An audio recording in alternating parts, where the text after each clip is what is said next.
Thanks for tuning in to the Edifice Complex. Usually our episodes are family-friendly, but this one contains some mild profanity. Just a heads up, if you usually listen with kids in the car or are easily offended, proceed at your own risk. In a world where high-performance, zero-defect buildings are hard to find, two men are on a mission to disrupt the status quo. Welcome to the Edifice Complex, the Property Design and Development Podcast.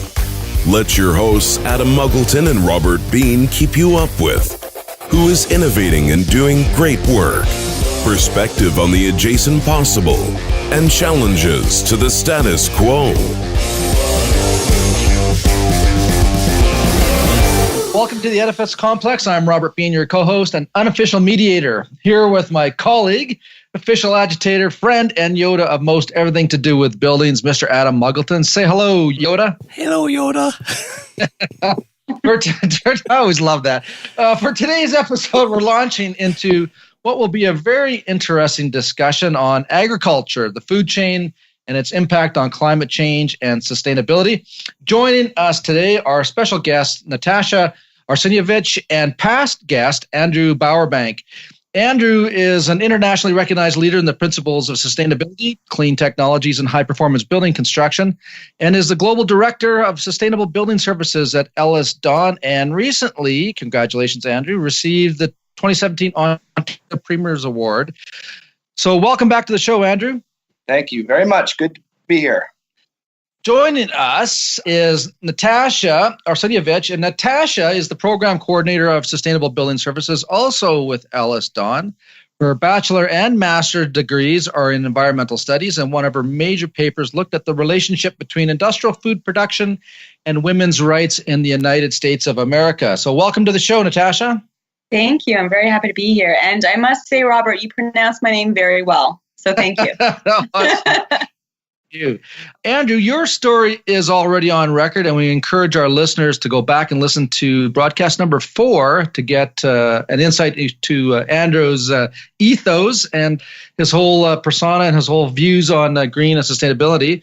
But Natasha, you are new to the show, and so why don't you give us a brief history of how you ended up working for one of Canada's largest and leading construction companies? Well, I have to start off by saying that it's not going to be as cool as Andrew's and his martial arts and everything else.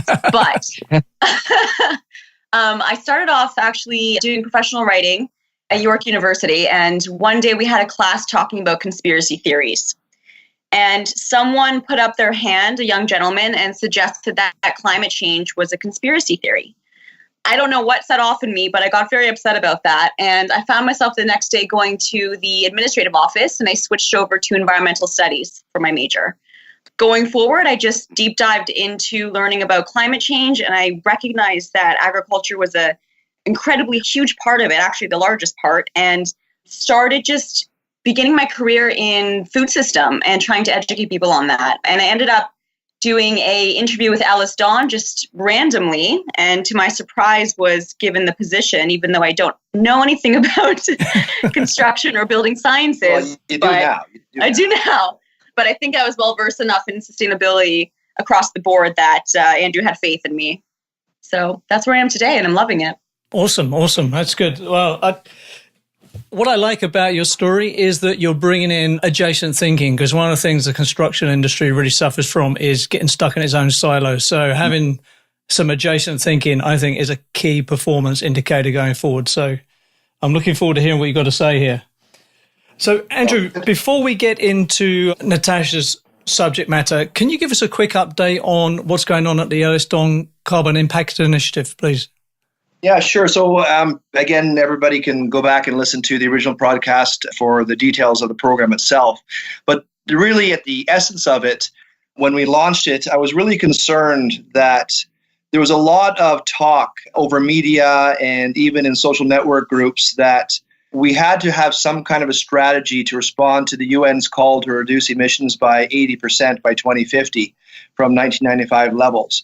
And, you have the Canadian government and every government stepping up and saying, yes, we will meet these targets. And you have great NGOs and not-for-profits doing education and advocacy. But as always, unless you get industry stepping up and finding the economic recourse through all this, we're not going to tip the markets to make those kind of aggressive cuts in emissions, especially from a Canadian standpoint. As everybody knows, huge resources, massive country, lots of transportation. It's like asking everybody in Canada to turn every building into a LEED Platinum certified building as a base start. And that's impractical to look at. So we have to find out what the solutions are. And for me, the Carbon Impact Initiative was the mechanism to get some of the largest companies in the country together to put our brains together and create projects that respond to the call to action from governments and NGOs. So it was bringing industry strongly at the table and then taking the lead in that process. And what I mean by that is we can't just deliver reports and speak and encourage and ask. And we have to start building the projects that make that difference and use those projects to showcase that things are possible, but at the same time also educate the leaders that will do the next round of projects to showcase the fact that it can be done with off-the-shelf technology. It's not more expensive, and we are already educated well enough to take on the mantle of bringing down these emissions, and there is return on investment. So part of our efforts within the Carbon Impact Initiative is to develop pilot projects to net zero energy or net zero emissions. It's somehow tracking the emissions during construction and into operations. It's looking how do we introduce new technologies to the market where clients might be apprehensive at looking at new technologies. And then, as I said, it's the return on investment as action item number 4. So what we've done since last we've talked, we've just finishing completion now on Ontario's first institutional net zero energy building at Mohawk College, at the Joyce Centre. And we've just flipped the switch on the solar panels. And in fact, there's so much solar on the building and in the adjacent buildings on the campus that we are generating more energy than the building is expected to need.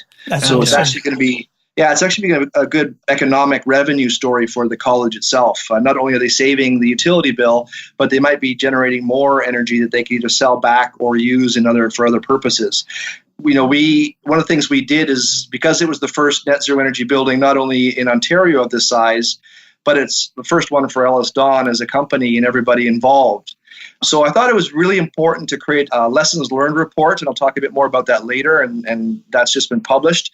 But now we've got the Evergreen Brickworks project that we're working on. This is a big retrofit of a heritage project of the famous Evergreen site.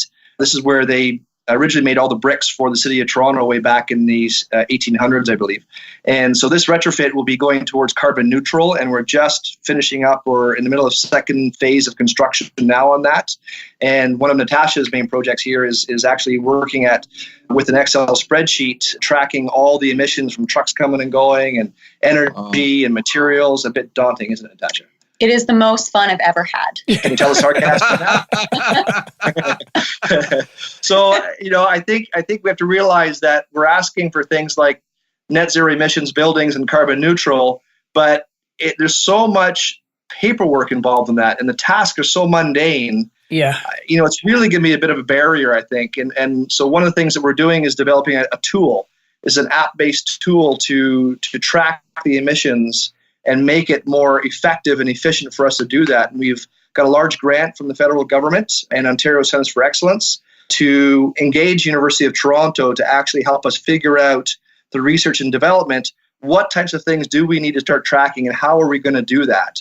More importantly, not only do we want to track emissions during construction, because no one's really doing that properly, but how do we have a tool that stays with the project so the client can continue to monitor and evaluate the emissions of their project going forward? And I think that's key, is that transition from construction to operations.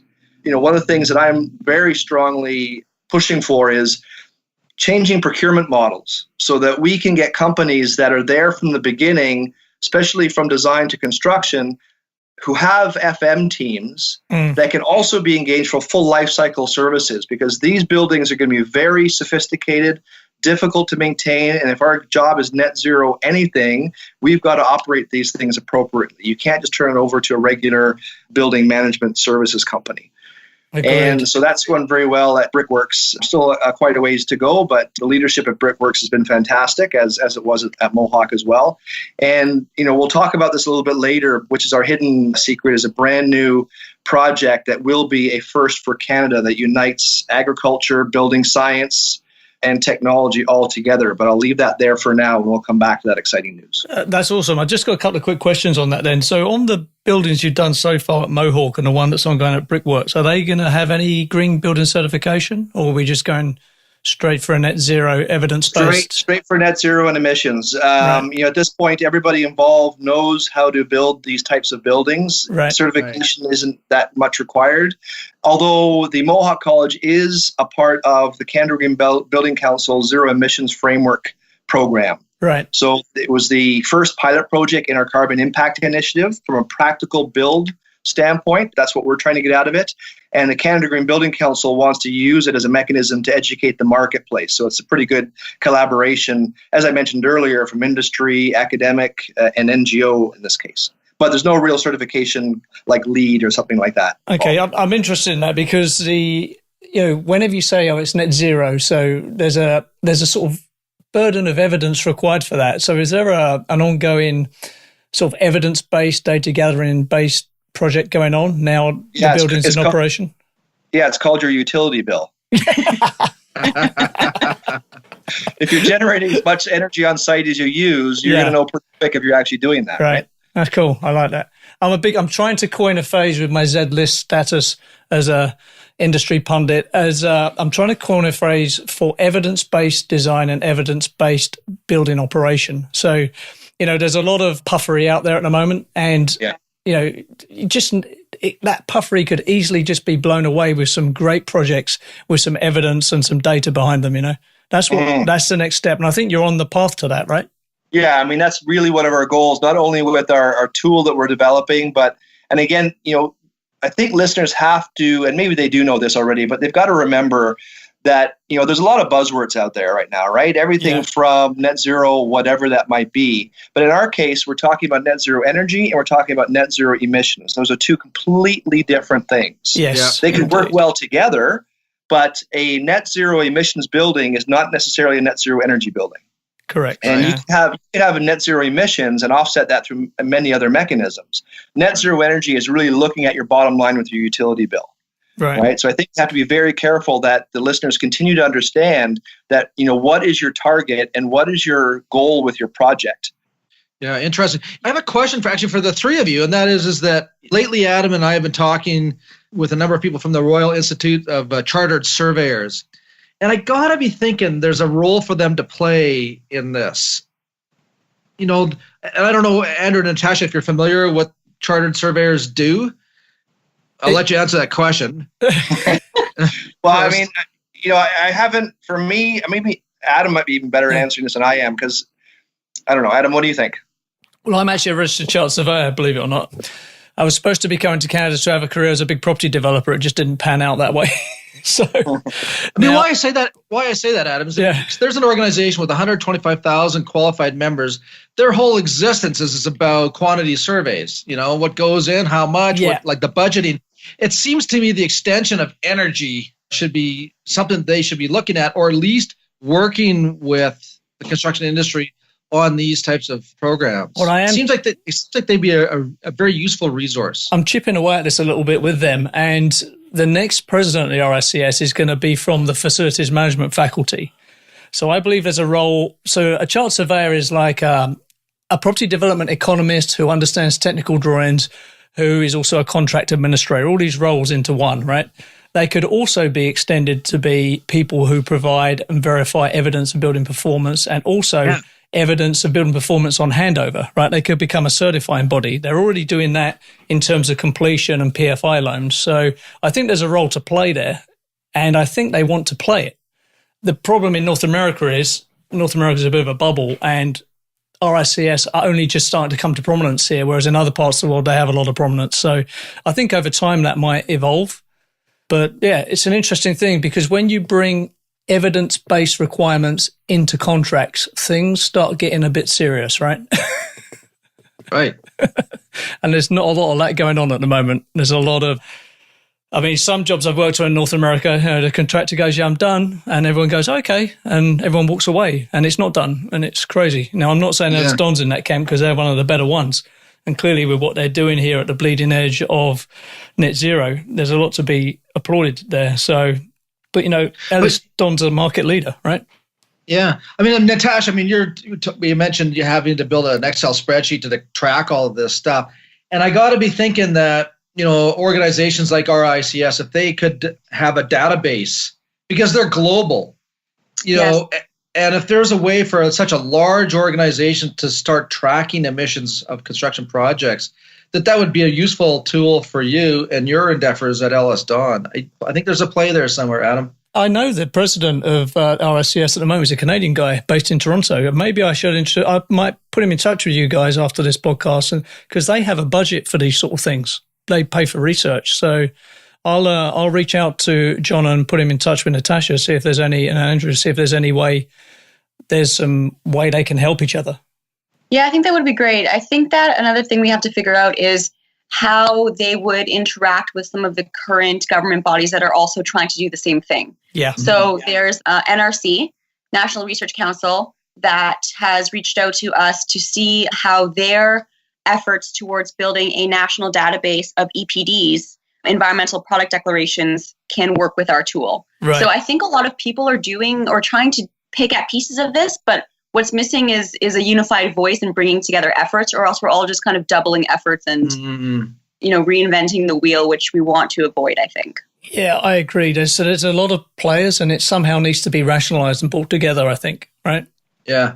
I think Jerry Eulison, one of our past guests, said there were over 600 building programs around the world. Yeah, 600 green building certification programs, which is probably 599 too many.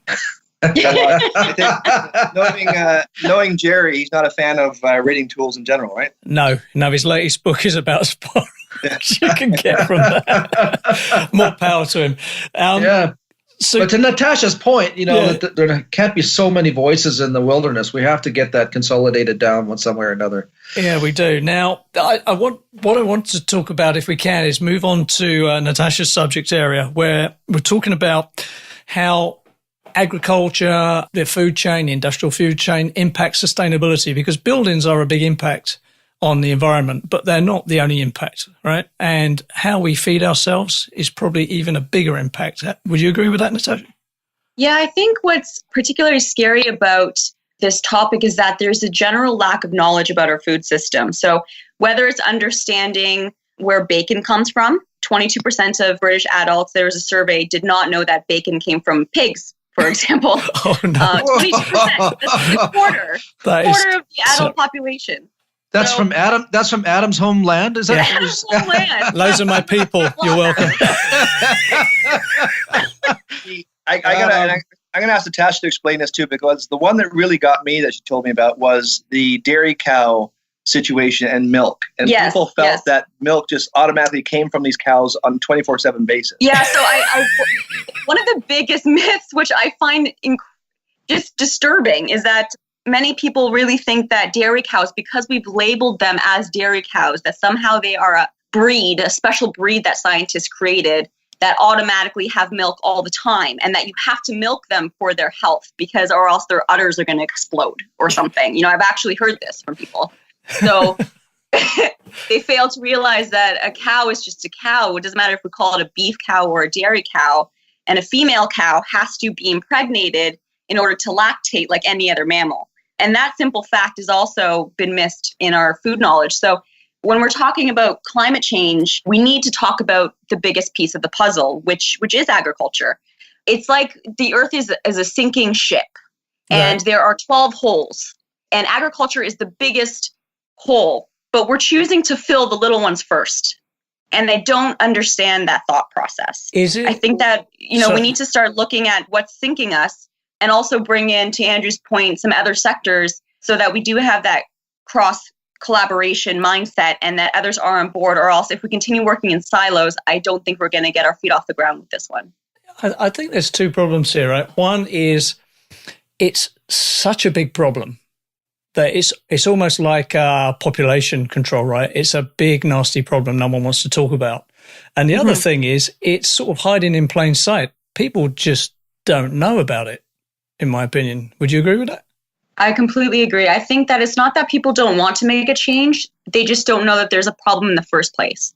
And unfortunately, when we talk about agriculture, there are different subsets of people that, whether it's focusing on plant-based diets or animal rights, often people shut down or tune out or get defensive, and then the conversation ends. Okay. So there has to be a way to talk about agriculture in a way that speaks to most people. So whether that's through economics or through health or obviously climate change, I think those are the 3 points we have to focus on when we talk about agriculture. I mean, although there are a myriad of other points, those are the 3 that I think are the most relevant to everyday people. I think the problem with climate change and agriculture is that they're long-term problems and people are inherently short-term machines, right? So yes, you can't see me now, but what makes me nervous is that, we've been focusing, Adam, you and me specifically, on change the building sector for decades. And still only 18% of the market, the sector market, can be classified as a green building. So if we can't tap that with programs like LEAD that have been fairly successful, even with all the issues and problems, how are we possibly going to tackle the other problems if we can't even tackle the stuff that we think we know about, right? Yeah, absolutely. That's a good point. You can't see me here, but I'm putting my tinfoil hat on now. And I'm getting into my libertarian mindset. So is it because it's also an inherently political thing, right? So there's food security, which is a strategic issue for every nation. There are food subsidies. There's the farm lobby. There's farm subsidies. I mean, half the issue with the Brits in the EU is the farm subsidy, right? Yes. So how does that unpick itself?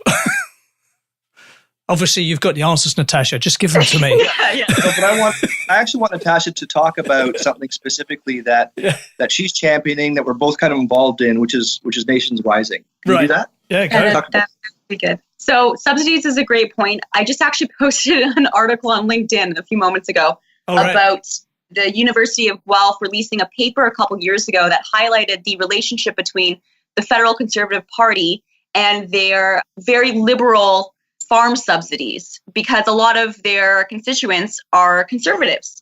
So there is a political play when we're talking about agriculture. So what happens is the federal government, if it has historically been conservative, has given to the farms for poultry, dairy, and egg, and they give upwards of 8 billion a year, I should say. And what that means is that the food becomes cheaper. Right. People will buy it over, broccoli, and then that cycle continues because there's no other options. And then you have our food guide, which has been influenced by industry. So we have the dairy and meat section, for example, instead of it being called protein. So recently there has been a draft to change that. And what's interesting is that they have taken away red meat now from the food guide, and they've added tofu. And they've also added soy and almond beverage instead of having just milk. So there are some small changes, but it does come back to subsidies. And the group that we are currently supporting is called Nations Rising. They are doing a rally in mid-July, July 14th at Parliament Hill to combat this issue. They want to highlight to the public and to government that, we have changing needs. Our consumption habits have changed. Dairy has dropped 25% in the last 20 years in Canada, yet it still receives subsidies. So why aren't our subsidies going towards the evolving farming practices like soilless farming, like hydroponics or aquaponics, or farmers that want to switch from, let's say, cattle to growing organic vegetables? There currently are no government programs or subsidies to help these farmers, so then they're locked into what they're currently doing, even though they may want to change. So Nations Rising is a group that's really trying to highlight the subsidy issue and to bring money from the government towards affordable food for low-income communities, Indigenous communities, as well as just restructuring our economic support for the current agricultural sector. The Edifice Complex will continue in just a moment. If you're enjoying this podcast, we need your help. We're not asking for money, just a minute of your time. Our goal is to make the Edifice Complex podcast as relevant, educational, and useful as possible. By having good ratings, we can reach the widest audience. Therefore, our request is 2 small things. If you haven't already, leave us a review and rating on iTunes. And subscribe to the Edifice Complex on YouTube, even if you normally only listen to the audio version. These 2 things will help us immensely. Also, if you would like Robert or Adam to speak, teach, or consult on your project or business, please email admin@edificecomplexpodcast.com. Thanks for your time, and now back to the show. So there's a sort of macro and micro level here, right? The macro level is strategic, it's political, it's big money. But at the micro level, the individual level, there's health issues here, right? That's without any of the consequential side effects. Serious health issues. Yeah, so do you want to run through those? Definitely, yeah. Yeah. It's going to be a little scary. So in 2015, the World Health Organization wrote a report officially stating that processed meat, which would be considered like bacon, sausages, any kind of deli meats, is group 1 carcinogenic. So it is just as cancer-causing as tobacco. Ouch.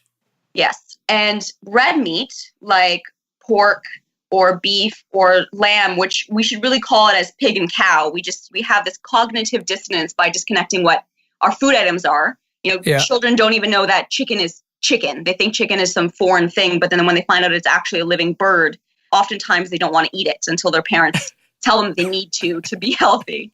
But the red meat is group 2A carcinogenic, which is classified as probably carcinogenic. So it's the second highest group. And if a doctor tells me this is probably going to cause you cancer, I would suggest you not eat that item. Yeah. So health-wise, it is carcinogenic. It's also linked to type 2 diabetes, heart disease, clogged arteries. I don't know how graphic I can get onto this program, but we also... Ask me what I had for breakfast this morning. Go on. I'm scared too. So I have the most high maintenance bacon sandwich in the world. Lean bacon sandwich, grass-fed butter, brown HP sauce. Oh no! You climate change contributor, you. Yes. I know. I'm feeling shame, extreme shame at the moment. Yoda, you're evil. Yeah, but you can't.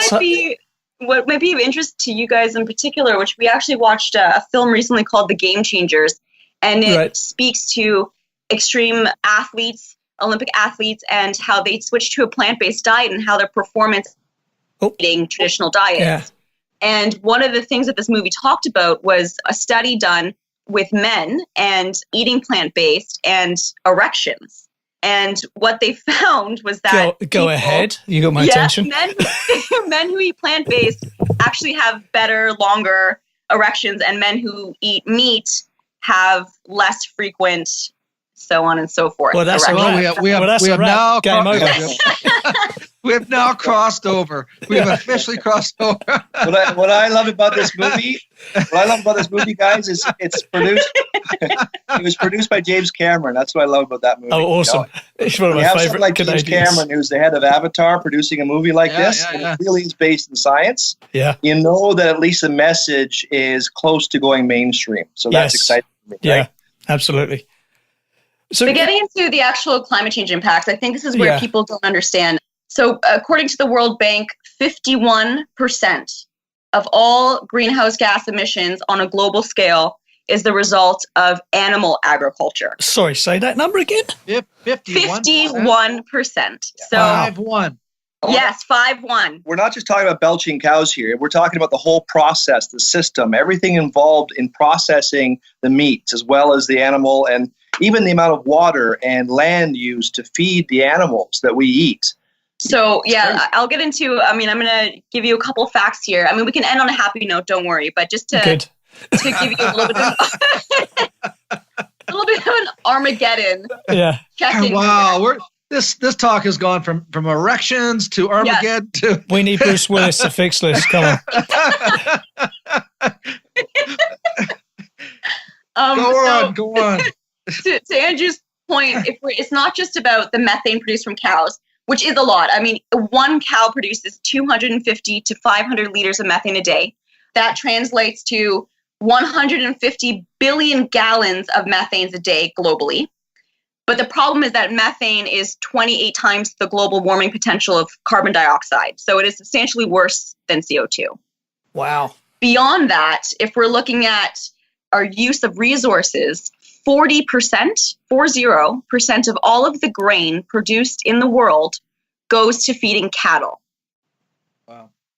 So almost half of all of our grain is feeding an animal that we are killing, And that animal is only feeding a fraction of the people that the grain could have fed. Yeah. So that's a little upsetting in terms of looking at equity and starvation around the world. If we had used our resources more wisely, we would not have world hunger. So a lot of people think that it's a population issue. I would argue that it's just irresponsible resource use and inefficient resource use. I like the antibiotic.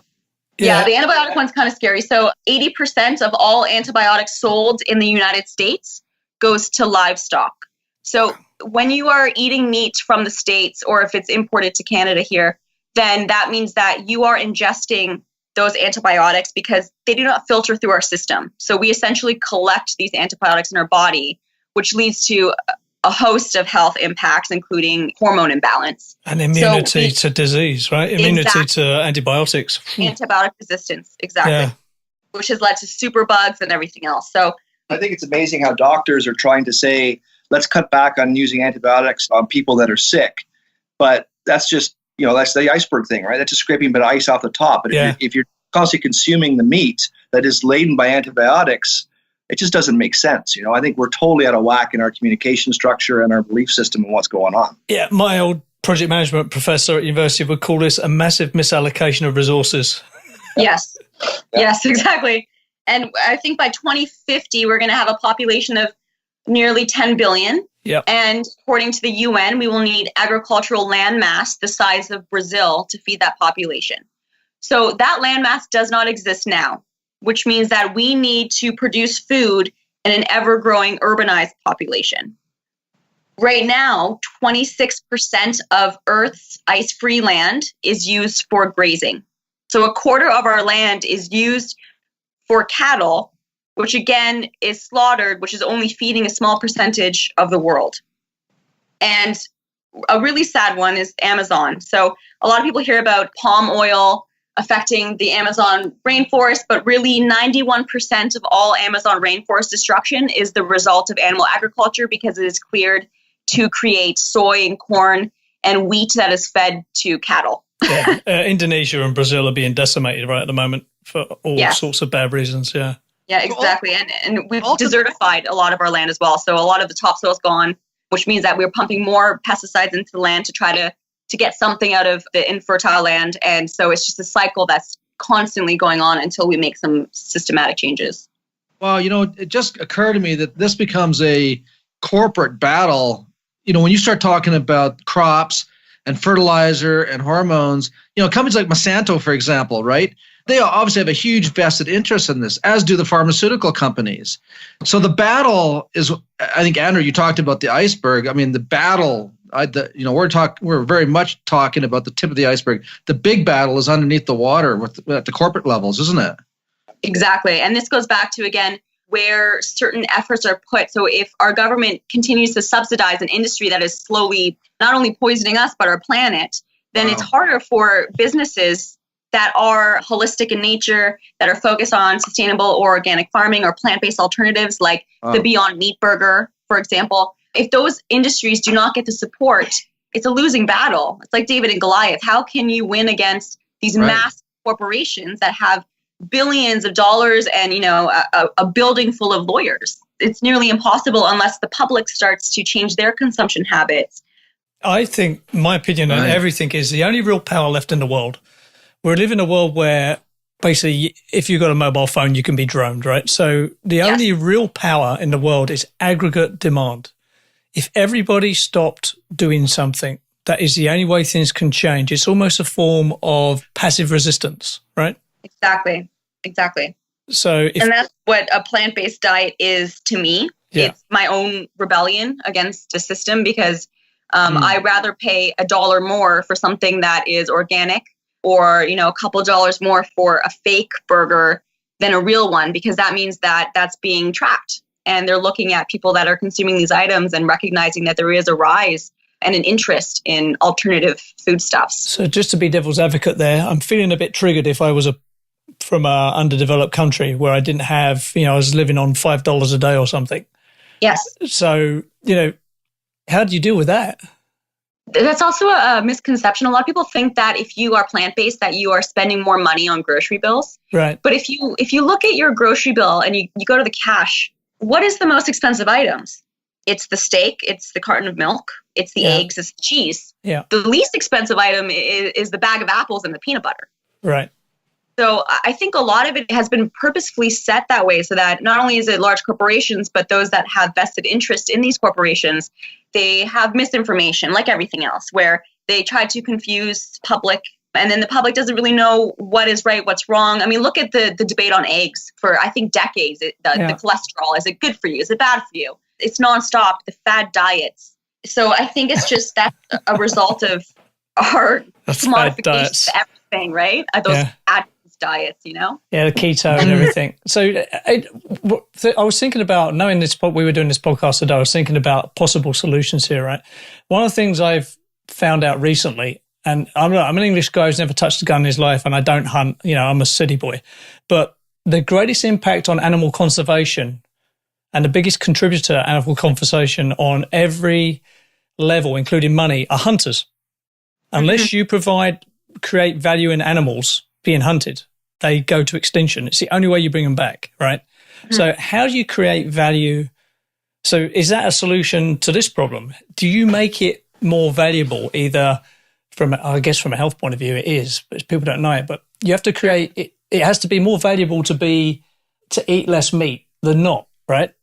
Yeah, and I think the value speaks for itself, which is a great thing about this problem, because I think it's actually an easy solution. It's not only are you saving money every week when you go to the grocery store, you're healthier. And if you are environmentally conscious, then you're doing everything you can, the greatest impact by changing your diet. So I think that the value is there. I think the biggest thing to overcome is the social or cultural stigmas around it. Yeah, it's culture, right? It all comes down to culture. It comes down to education and culture, ultimately, I think. Yeah, Adam, you'll probably relate to this. I mean, This is when I was growing up, and my dad and probably your dad and you, but after World War II, or even before World War II, we were eating red meat as a luxury once a month. Cool. Yeah, I remember it was a big thing if we had steak once a week. Yeah. And then it was maybe something like a roast beef dinner on a Sunday or with family. It was never. But now people feel like they have to eat meat at every meal they sit down to. Yeah, that's true. And I think that's a bit of the problem as well. We're well over the top of what's necessary. And the thing that I loved in that movie that we were talking about earlier, The Game Changers, that I thought was amazing, and a few other things I've saw. There's nothing that has ever been said medically where people have actually been in the hospital because of protein deficiency. Yeah. That's never happened. So people say, oh, you're not going to get enough protein. But there's actually more protein in broccoli than there is in beef. Because protein, the biggest animals in the world are herbivores. Yes. Right? So where do they get their protein from to grow that big? It's from the plants. So all of these misnomers that we're currently growing up with to make us keep eating your bacon sandwich in the morning and then something you're going to have for lunch and then you're going to go home and have some chicken or fish for dinner, it's not sustainable in any regard from that perspective.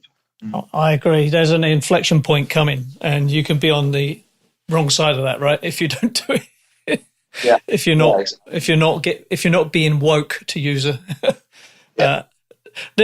it's hard though, right? Because some people, I understand it, yet I still eat meat. Although I must admit, I've eaten a lot less meat since I've been following what's going on with you guys. But, and I go back to what Andrew was saying there. I remember when I was brought up, once or twice a week was a big deal to have meat, and I'm trying to get back to that.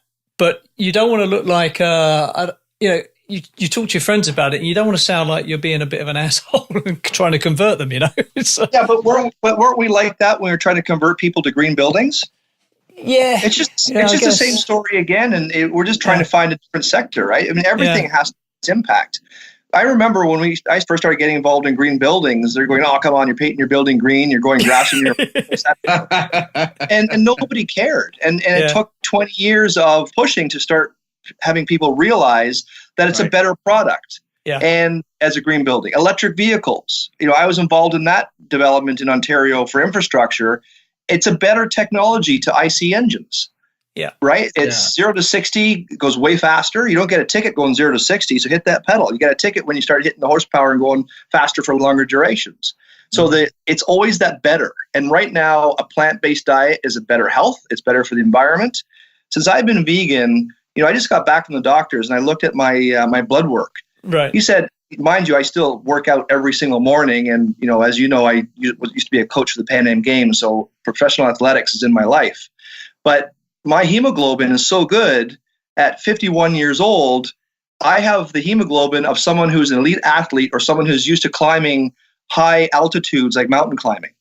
Right. And the inflammation in my joints before I went vegan, I would have to take an anti-inflammatory every day from all the years of sports and everything had taken a toll on my body. Since I've gone vegan, the inflammation in my body has disappeared. I haven't had one anti-inflammatory since I went vegan a year and a half ago.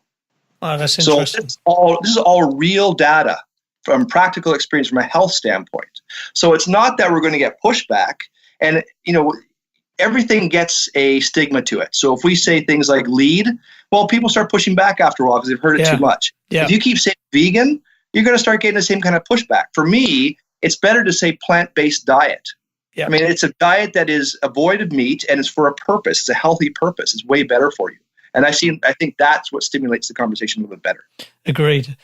So I want to talk about vertical farming. I know that's something you guys are involved in. We put a pin in that earlier.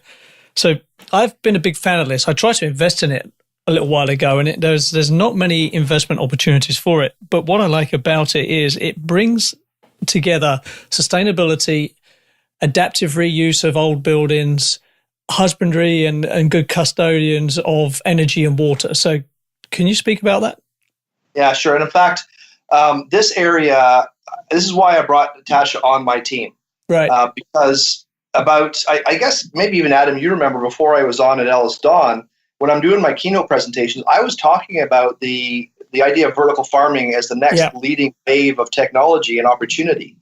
And when I came on to Ellis Don, there was a project I was working on that I brought with me, and it's Centennial College, and now University of Toronto is also engaged as well.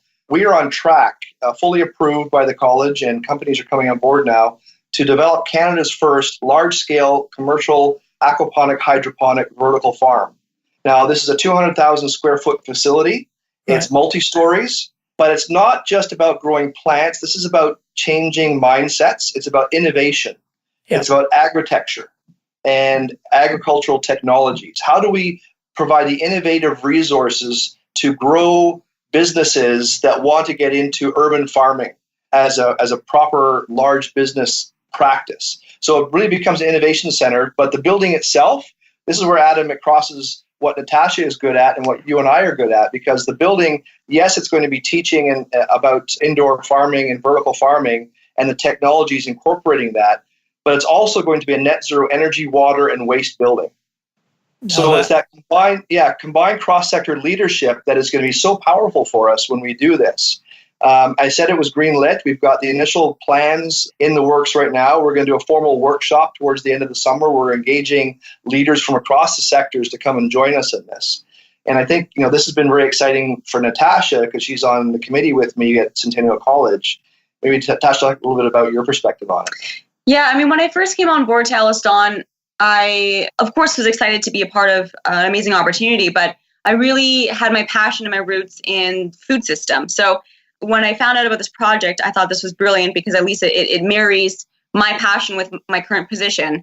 So I was really excited to learn about this. But really the point of the building, like Andrew was talking about, is not only to demonstrate what is possible with growing indoors, it's also to push the envelope. Right now we do microgreens really well inside. Right. And even strawberries here and there. But can we get to a point where we can grow pineapples or coconut indoors completely? Might be a bit extreme. It might be extreme, but I think in the future we certainly can do it. It's just that we need to dedicate space and time and programming to it. And the other part of it is students having a place to really learn this. Where I went to school at York, they don't have a food-focused program at all. So I actually had to, in my master's, make up all of my classes with the help of professors because they didn't offer anything that I wanted to learn. Right. So I think a lot of it is that agriculture is somewhat devalued. The average farmer is 58 years old.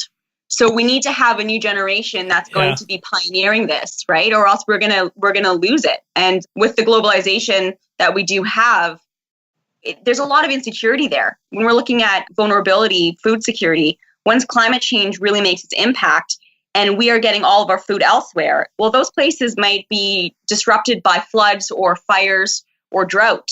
And then our food security is compromised. Yeah. So we need to start learning how to grow food in an urban context. And vertical farming, I think, is one of the best options we have in combination with other farming methods. The fear I have is that we become centralized again. And the point is to decentralize our food system. So we have to look at, the vertical farming is one option, but also looking at rooftop gardening, also looking at green infrastructure where food is being grown at the side of the building. So not just inside, and, community gardens, we have to look at everything. Well, there's resilience in that model, right? Where you've got lots of little places where things are going on and you're reducing logistical issues, you're reducing carbon footprints in terms of lorry movements, water movement. Exactly. So I personally believe, so when I left school many years ago, in fact, 1980, that's how old I am, the future, I didn't notice at the time, but the future belonged to bankers and stockbrokers. It was all about financialization. But I actually truly believe today the future belongs to farmers and artisans. And that's where the money's going to be. Lawyers and financial institutions are going to be overridden by blockchain and software. And it's going to be people who do real things that are going to make the money in the future. I think vertical farming has got to be one of the greatest investment themes in the future coming. I would invest, if there was a REIT that did this, a real estate investment trust for our overseas friends, I would buy that tomorrow.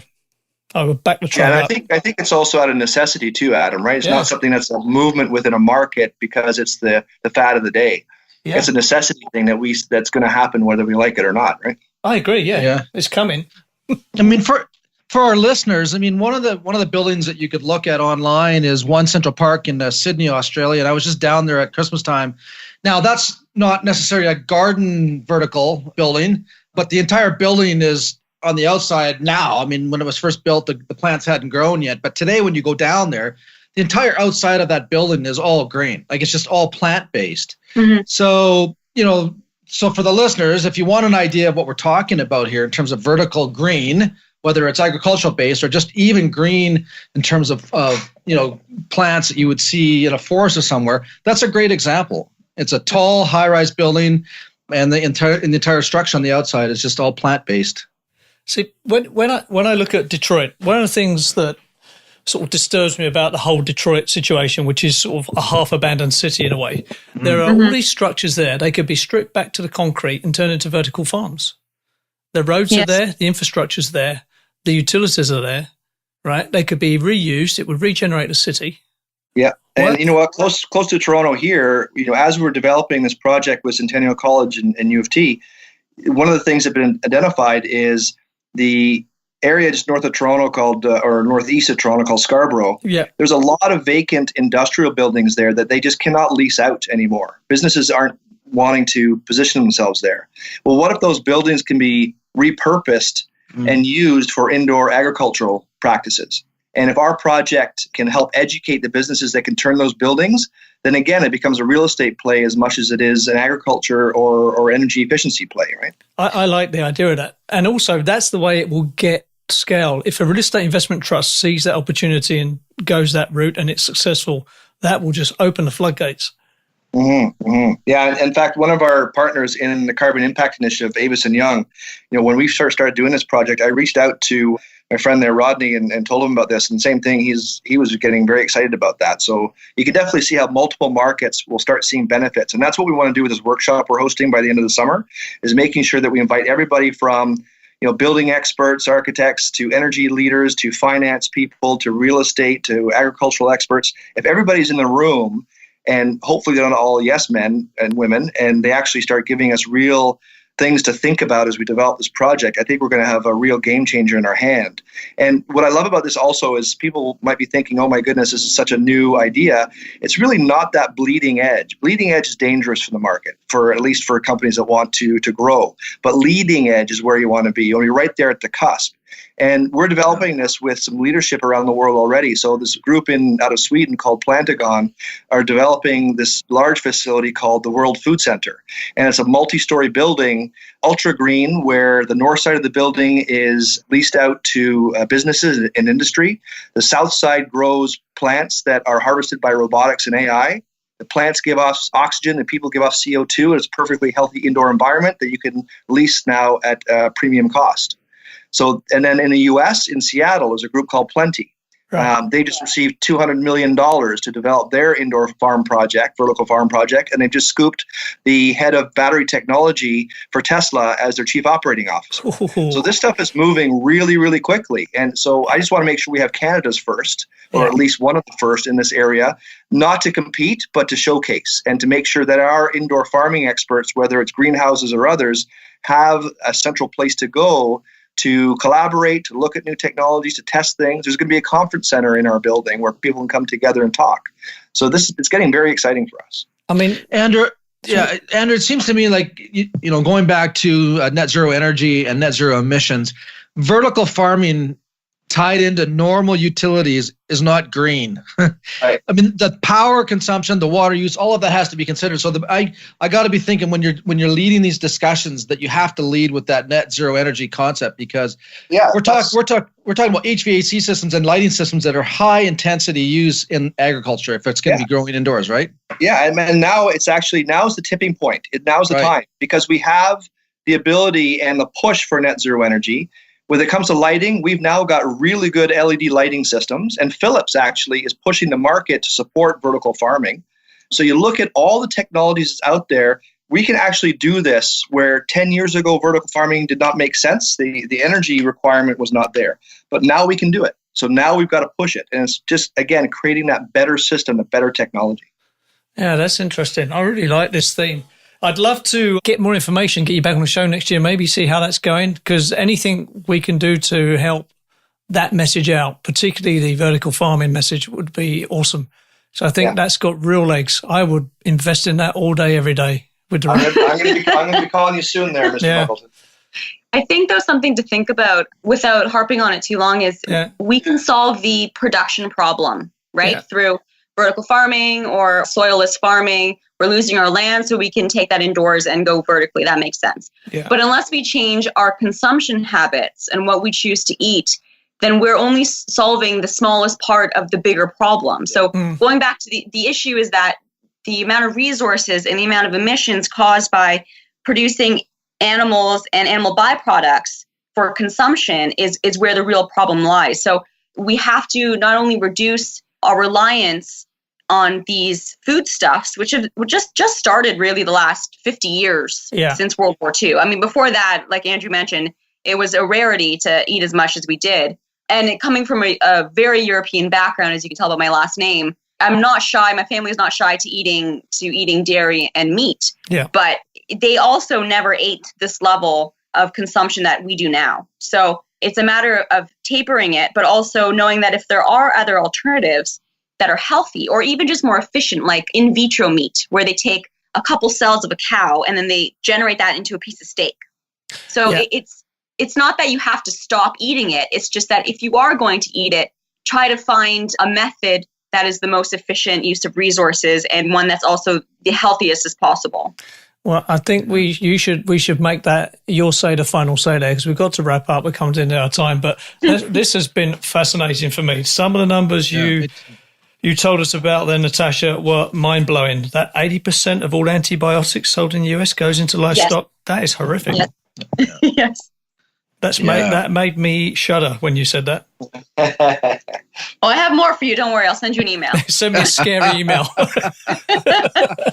So, Natasha, Andrew, well, we've got your coordinates and I'll repost them in the show notes. Natasha, have you got, where can people follow you, see you online, see what you're up to? Yeah, I think LinkedIn is the best. So just my first and last name. I'll spell it out because I think for anyone listening, they'll have no idea what it is. So it's last name Arsenijevich. So what did you make of that? Adam, I'm as you know, my new office is overlooking downtown Calgary. And so I'm just staring at, one of the high-rise buildings here. It's probably 40, maybe 50 stories tall. And if I imagine that building having agricultural production in it, plant-based, and then if I take that same building and put cattle and pigs in there in that same building, and then try to imagine the impact that that building would have on climate change society. Clearly, the plant-based building is more sustainable than the animal-based building. And, you know, can you imagine 50 stories of pigs and cows in a building, what it would take to raise thousands and thousands of those animals in a vertical farm? You know, it's impractical. It's high energy intensity. The emissions would be terrible. The odors coming into that building would be terrible. Where the plant-based one is, you know, to me, it speaks to me. Yeah. Now, both you and I are meat eaters. Yeah, and that's not going to change. I'm certainly trying to reduce, but I don't think I could ever give it up. However, eating clean is a big thing for me. Yeah. So I try and eat as clean as I can.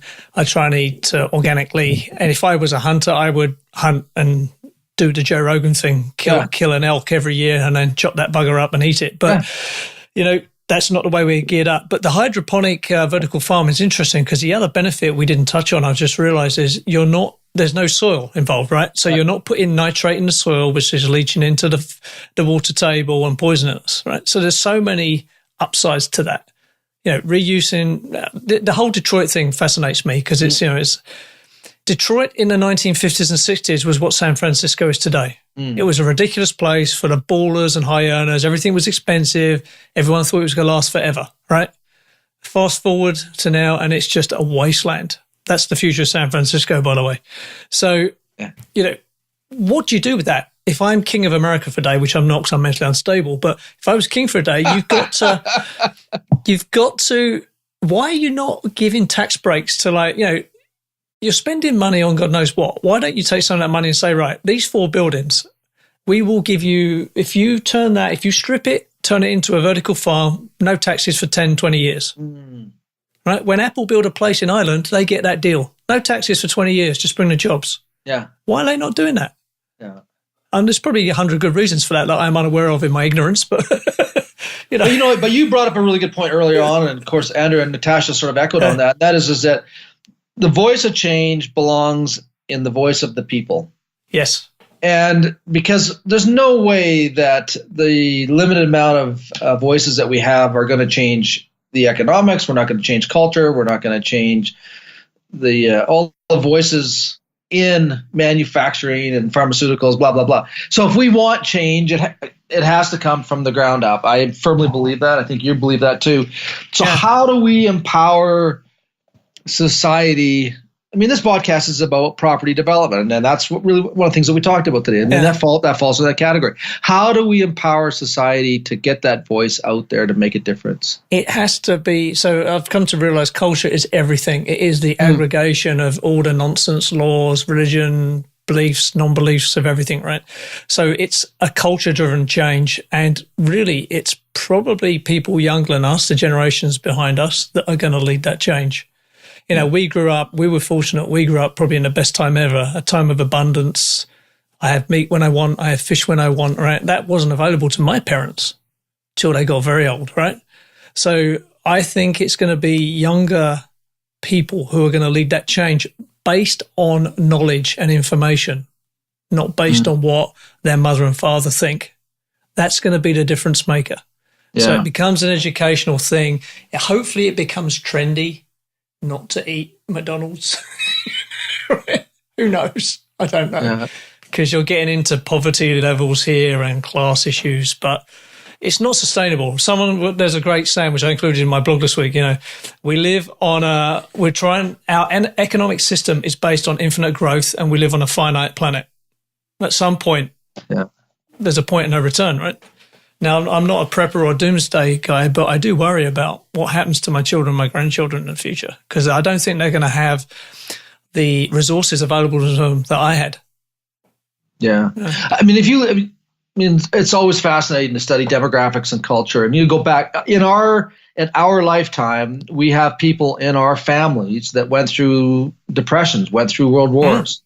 You know, they still live, and they lived on a mentality of frugality. You know, they had to make things last. They had to be sustainable. Like their lifestyles depended on it. Oh, yeah. My dad was always telling me off about clothes I was buying. He thought I lived like Louis XIV, you know. It's like a French king, the way I used to buy clothes and bikes and cars, you know. Yeah. beyond his comprehension, really. Yeah. So if you look at that as a pendulum, if you go back into the 1700s and the 1600s, past the Roman era, because the Roman era, in many ways was an indication of where we are now. We're right, but they collapsed, and what happened is the people had to have a change of attitude, and that was one of frugality. But it also created a have and a have not world too. So the pendulum really at one point in our generation was at one extreme where there was very little to live on, but we had to be frugal. There had to be, we had to be smart about what we had and what we did with it. But then, as economic conditions changed and wealth became readily available for many, many people, so did consumption.